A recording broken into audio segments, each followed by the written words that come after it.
substance. Join our staff and leaders of our church as we journey through topics that inform, engage, and inspire the daily life of our church. Hello and welcome to the Roundtable from Pulaski Heights United Methodist Church. A discussion with some substance? I don't know. We'll start over. All right. That's not in the script, but it is that. Is a discussion with substance. A podcast. Discussions with substance. Okay. I'm not even going to go there. All right. Hello and welcome to the Roundtable from Pulaski Heights United Methodist Church. We're so glad you've joined us today where we're going to be talking about vows of membership. This is a continuation of the last couple of weeks. We're talking about prayers, presence, gifts, service, and witness. And today we're going to be talking about gifts. My name is Jay Clark, and I'm one of the pastors on staff. My name is Megan Rugg, and I'm the Chief Financial Officer. My name is Rowland, and I'm the Minister to Youth and Families. My name is Bev Villines, and I'm the Director of the Foundation for PHUMC. So, when people get up and they say their vows in front of everyone about joining the church, and it's prayers, presence, gifts, service, and witness, automatically people are going to think gifts. They're going to think gold, frankincense, and myrrh, right? No, I'm just kidding. But they're going to think about the gifts that they give to the church. How would you define in a broad way, what gifts means? Well, for me, gifts go way beyond the financial side of the church. That's very important, but I know last time you talked about presence, and for me, that's one of the most important gifts a person can give within their church family. Money's important. Mm-hmm. Right. I think of time, talents, and treasures. So in addition to your treasures, your financial gifts, it's important to give your time volunteering for different things with the church, but also give your talents to the church as well. So, Okay. I would say it's what adds value to our community. And so when we give our money, when we are, giving those kind of resources, that adds value to our community. But like everyone is saying, your time, the way that you volunteer, the way that you talk about our church out in the world adds value to what we're doing.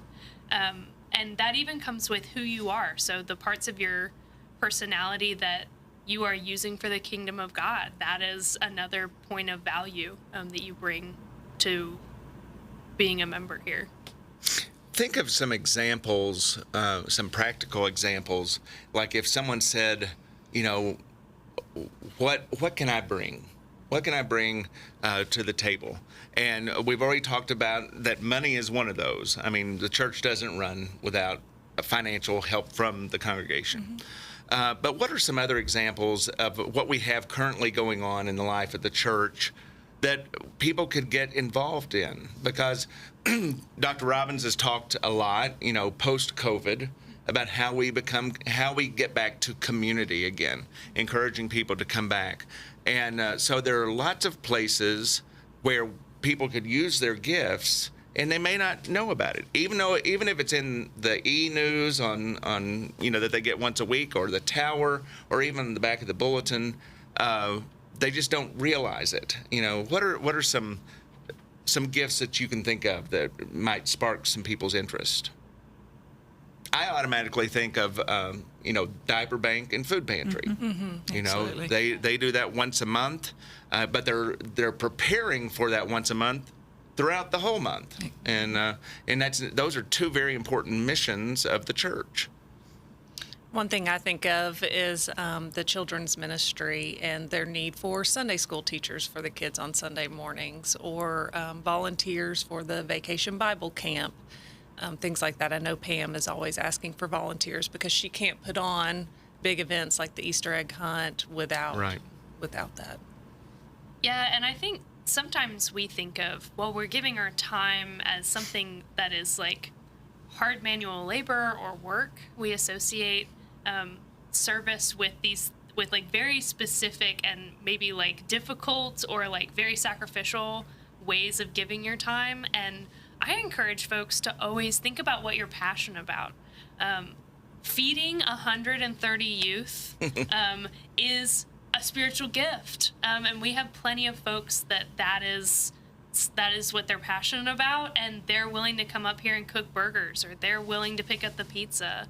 Another place is that there are so many people that are involved in like technological fields, and we always are looking for folks that are willing to learn AV and sound for worship areas, and things even like this podcast. We have all sorts of places where this church is trying to have a larger digital footprint, and we can use those gifts. Yeah. One of my favorite ways that I try to encourage some church family members to participate is in our Helping Hands program. Mm-hmm. The gift of time with a person who is suffering from a dementia-related disease is invaluable, and the gift that we give to their families to be able to take a break for 4 or 5 hours on a Tuesday. You never know that you can do that until you try it. And it's truly a gift. True. Ellen mentioned this, alluded to spiritual gifts. And anyone can go on. I mean, there are some are better tests than others, but and that may be something we want to talk to Michael about putting up on the website or something, or maybe connected to this podcast of where a good spiritual gift assessment that somebody can fill out if they've never done that before. And sometimes spiritual gifts change depending on life events, depending on age. So what would you say about spiritual gifts? And have you taken a spiritual gift assessment and would share what your spiritual gifts are? I've taken one, but it's been a really long time ago, so I cannot totally remember. But we all have our unique gifts, and most of them are spiritual in my mind. The gift that you have for preaching or leading or tongues, serving, there's that. And serving in many ways it's just invaluable. I took the test. It's been a long time ago, but I think one of mine was administration. And that's something that you wouldn't normally think as a spiritual gift, but it's still something that's really needed in the church. Right.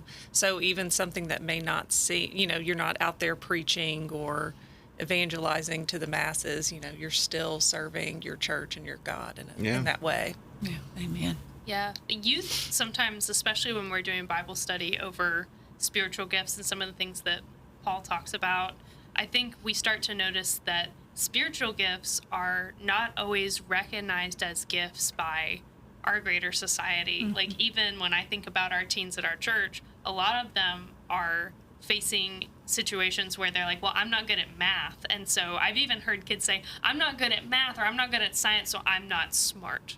Like, how smart you are, how gifted you are when you enter a church setting really changes, because there's a lot more layers and variety to what that might mean. And that might mean interpersonal skills, like your ability to listen and truly listen to another person is a life-saving spiritual gift. Right.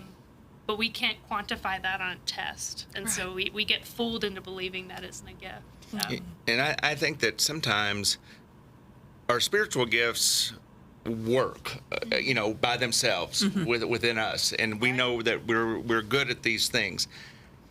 But there are other times that you really don't see your spiritual gift really take form until it's combined with someone else's spiritual gift. And when you all work side by side on a project or something like that, or, let's say within the finance office, there's you and Paige and Teresa. And so working together on things, there's sometimes, or any of our youth counselors that work with you. Absolutely. Everybody offers something so unique and different. Absolutely. And even people with the same gifts can operate different ways. Absolutely. So I mean, that's really... It's a special thing, and it goes back to the community of the church. We're talking about gifts, and so we have our budget every year, and people also make special gifts to the foundation. Exactly. And then we have areas of ministry that people help contribute to that are called special funds. And those special funds are used, especially when our budget is more lean than usual. When the giving is down, then it gives us an opportunity to use those special funds that have been designated to different areas, and the foundation does that too. Talk a little bit, Megan, about the difference, so people have an understanding of those three things. Yeah. So when a gift is given to the church, it's either designated or undesignated. A designated gift is something that a donor has specified to go to a certain purpose of the church. That could be the new Habitat House that we're going to build. It could be the food pantry or the Good Samaritan Fund. So once those gifts are received with that designation, we cannot touch those gifts unless they are spent for that purpose.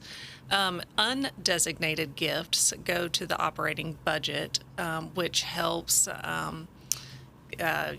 keep our building up and open and maintained. It helps staff our building and all of our ministries, and it helps run the day-to-day ministries of the church.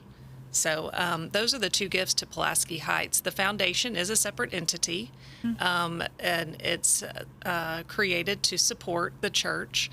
And Bev, you can speak more to that, but there's many endowments in there, and those endowments can then support program ministries based on their designations.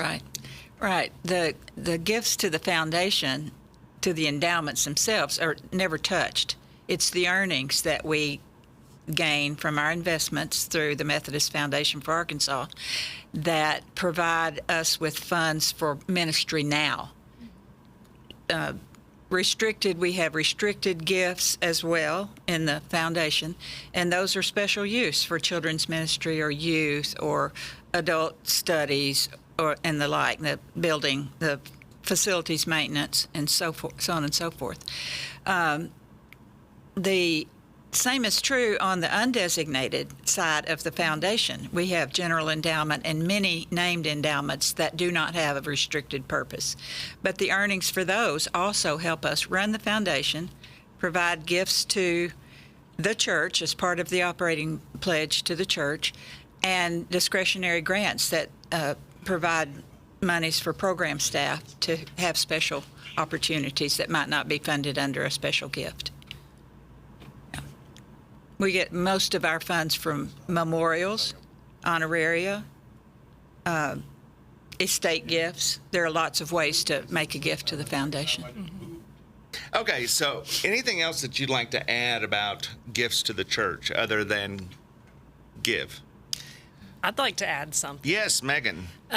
Expenses are paid, throughout the year, whether it be salaries or utilities, and so as our expenses are paid throughout the year, a lot of our gifts don't come in until the end of the year. So I highly encourage our members to give a recurring gift that comes monthly so that we can get our contributions up to what our monthly expenses are throughout the year, rather than recouping all of that in December. And that's not an uncommon practice across all churches, but it certainly makes it hard to budget for the year when a third of your budget comes in 1 month. So, yeah, that's tough. So, if you do have questions about, giving to the church or making that recurring gift, how would people go about that?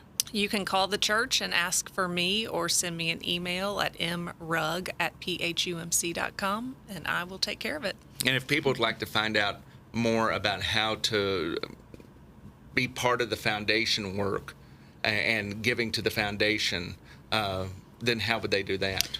Well, one way to become active in the foundation is to become a willing friend, part of our Willing Friend Society, and that simply means you commit to make a gift to the church upon your death. It could be done, you could start an endowment during your lifetime, as a living endowment, and then go on after that. But you can contact me at Villines@phumc.com. We don't yet have a foundation at phumc.com, although our website is in stages of development right now. So there will be ways to reach out to the foundation very easily through our website coming up. Great. Anything else to add? All right. Well, thanks for joining us on the Roundtable, a podcast of discussion with substance. We hope you'll join us again next week as we continue this conversation around our membership vows, prayers, presence, gifts, service, and witness. Next week, of course, will be about service, and we'll have Michael McMurray, who's our communications director. We'll have Froda Gunderson, who is our director and minister of music and the arts, and maybe some other surprises. So anyway, we'll see you then. Take care.